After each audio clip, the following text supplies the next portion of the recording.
Haunting of Highway 33, South America, January 2023.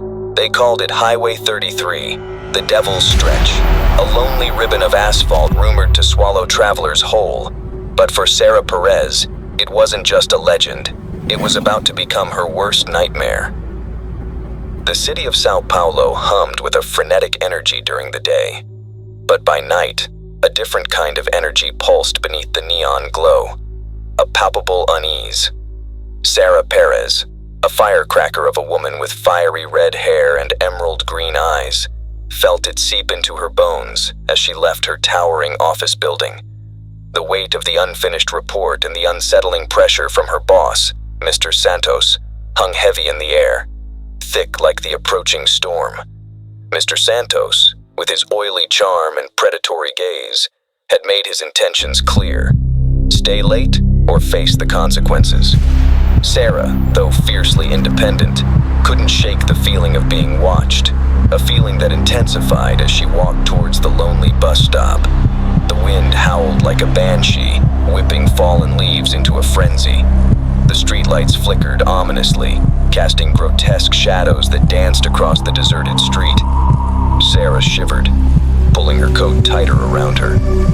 As the first fat raindrops began to fall, a piercing shriek tore through the night. It wasn't human, a sound that sent shivers down her spine and a primal fear clawing at her throat.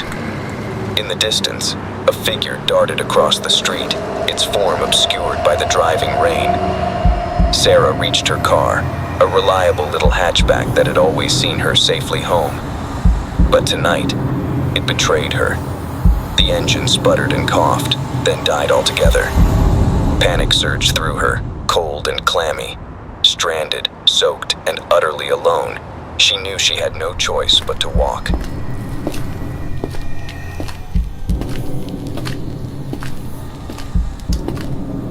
The deserted streets were a labyrinth of shadows, each creak of a rusty fire escape, each groan of the wind through the skeletal trees sent a fresh wave of terror crashing against Sarah. The feeling of being watched intensified, a prickling sensation on the back of her neck that wouldn't go away.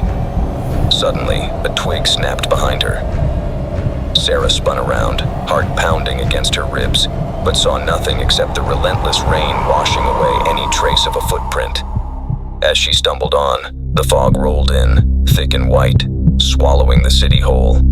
Sarah felt a growing sense of disorientation, the familiar streets morphing into an alien landscape. Then, a ghastly face materialized out of the swirling mist.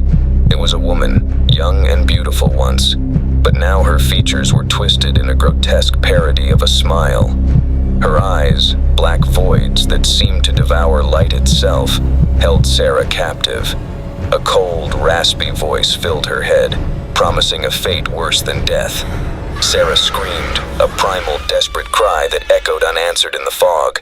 But then, as quickly as it appeared, the face vanished. Exhausted and terrified, Sarah stumbled onto a deserted highway. Relief washed over her, fleeting but real. But as she tried to flag down passing vehicles, each one sped past, their headlights illuminating her desperata pleas for help and red. Just then, a ramshackle bus materialized out of the fog, its rusted frame groaning as it came to a stop. An old woman, her face creased with 1,000 wrinkles, emerged. Her eyes, though kind, held a strange knowing. Sarah, clinging to the last shred of hope, poured out her story. The old woman listened patiently, her lips pursed in a thin line. "My nephew is a bus driver," she said, her voice raspy but soothing. "He should be here any minute. He can take you home." Sarah, desperate for salvation, agreed without hesitation.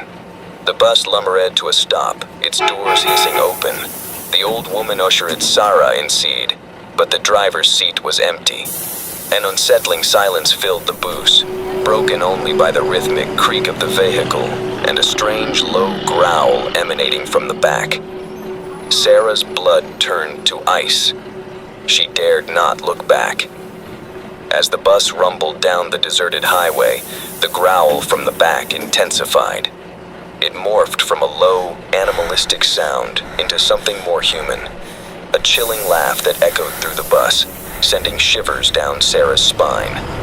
The stench of decay grew stronger, making her gag. Panic clawed at her throat. She had to get out, but a strange force seemed to hold her to the seat, her muscles tensed and unyielding. A cold sweat slicked her skin. Desperation fueled a surge of adrenaline. With a Herculean effort, she broke free from the invisible restraint and lunged towards the front of the bus. The growl became a roar, a blood-curdling shriek that seemed to tear through the fabric of reality. Sarah slammed against the rusted metal partition separating her from the back. She peeked through a gap, her blood running cold. There, bathed in an unnatural, sickly green glow, was the figure from the fog, the young woman, her beauty replaced by a monstrous visage. Her eyes glowed with an infernal light, her long nails dripping with a blackish ooze. But it wasn't her grotesque form that terrified Sarah most. It was the sight of the old woman kneeling before the figure, her face contorted in a maniacal grin, her lips moving in silent prayer. Sarah screamed, a primal cry of terror and revulsion. The bus lurched violently, the shriek from the back morphing into a maddening cacophony of sounds. The green glow intensified, momentarily blinding Sarah. When her vision cleared, the world had shifted. The highway was gone, replaced by a scene ripped straight from a nightmare. Twisted trees with gnarled branches clawed at the sky. The air crackled with an unseen energy, and the ground beneath Sarah's feet pulsed with a sickly green light. The stench of decay was overwhelming, mixed with the metallic tang of blood. Before her stood the young woman, now towering over Sarah, her skeletal frame barely contained by the tattered remnants of her once beautiful dress. Her voice, a raspy whisper that seemed to come from everywhere and nowhere at once, echoed in Sarah's mind. "You trespass on sacred ground," it is said. "Now, you become part of it." Sarah stumbled back, her mind reeling. This wasn't a highway. It was a gateway, a portal to a realm of unimaginable horror. The woman lunged, her long nails aimed for Sarah's throat. But just as the attack seemed inevitable, a blinding light erupted from behind the monstrous figure. Sarah squeezed her eyes shut, bracing for the impact. When she opened them again, the woman was gone.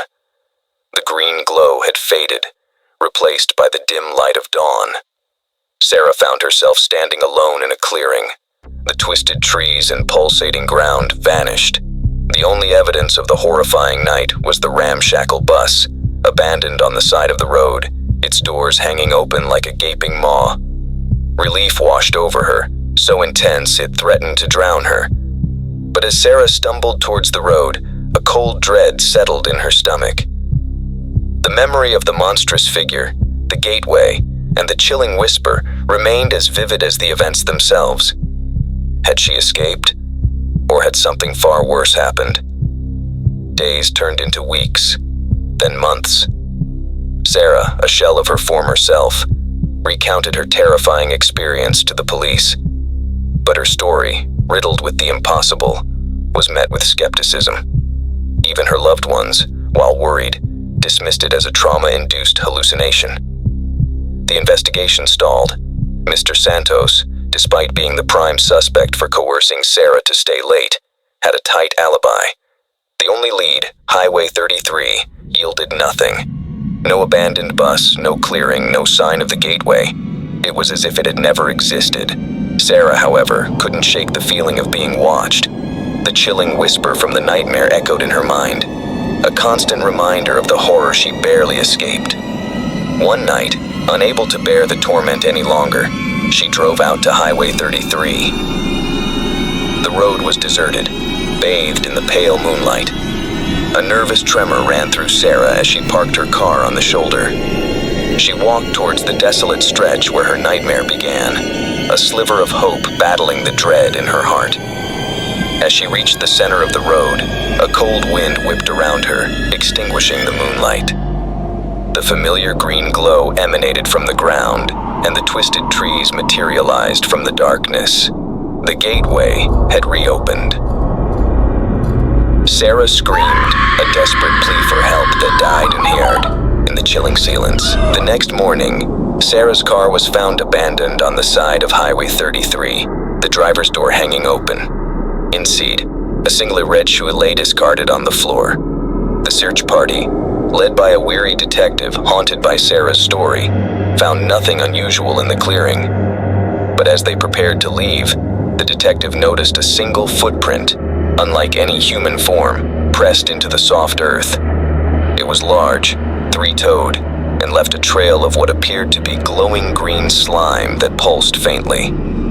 The detective, his skepticism shattered, knelt beside the footprint. He could almost hear a faint whisper on the wind, a chilling echo of Sarah's nightmare. You trespass on sacred ground. Now, you become part of it. With a newfound determination, he refused to let Sarah's disappearance become another unsolved mystery. He vowed to uncover the secrets of Highway 33, even if it meant venturing into the unknown himself.